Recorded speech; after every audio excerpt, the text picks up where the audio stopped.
Hello everyone, my name is Luisa Gonzalez Medina, and in this video I will be talking about chapter number 2 from Diaz Rico's book. This chapter focuses on understanding the structure of language and how this knowledge can help teachers better support English learners in the classroom.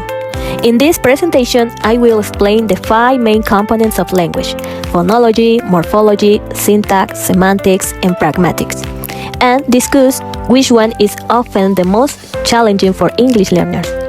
I will also share an example of a classroom activity that can help students improve in this area and feel more confident using English in real-life situations. The key components of language, phonology, morphology, syntax, semantic, and pragmatics, plays a crucial role in how learners understand and use English language. In my own words, phonology refers to the sound of a language and how they combine to form words. It includes pronunciation, rhythm, and intonation. Now, morphology is the study of how words are formed from smaller units called morphemes, such as prefixes, roots, and suffixes. Syntax relates to how words are organized in sentences according to grammatical rules. Semantics focuses on the meaning of words and sentences, how people understand what it says or writing. Finally, pragmatics deals with how language is used in different social contexts. For example, how the way we speak changes depending on who we are talking to or where we are. To answer what is the most challenging component for ELLs, in my opinion, the most challenging component for students learning English is pragmatics. Many students can learn grammar and vocabulary, but they often struggle to understand how to use the language appropriately in different social situations. For example, knowing when to use a formal or informal tone, or how to express politeness or disagreements without sounding rude.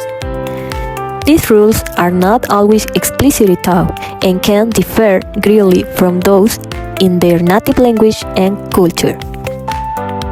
I think one activity I will implement to help my students improve their understanding of pragmatics is a role-play exercise.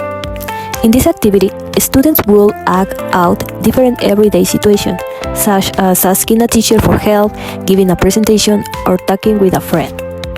After each role-play, we will discuss as a group which expressions were appropriate, how they could sound more natural, and what cultural difference might influence communication.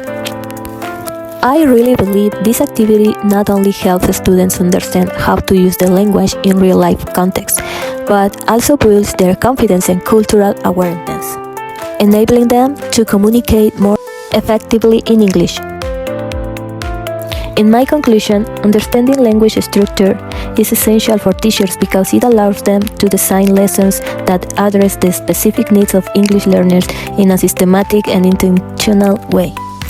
When teachers understand how language works, its sounds, word formation, sentence patterns, meaning, and use, they can identify where students struggle and provide target support that promotes real progress.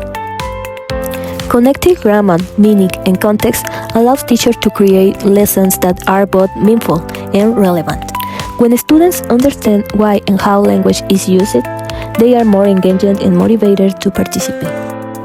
This approach also builds a stronger foundation for long-term language growth, inviting the students to use English not only correctly but effectively in real-life communication. Finally, a teacher who integrates all components of language structure while maintaining a supportive, interactive, and culturally responsive classroom empowers students to succeed both linguistically and academically. Thank you so much for watching my presentation. I hope this overview of Chapter 2 helps you understand how the structure of language, phonology, morphology, syntax, semantics, and pragmatics plays an important role in language learning. Thank you for your time and attention. I really enjoyed sharing these ideas with you, and I hope they inspire you to apply them in your own classroom. See you next time. Bye-bye.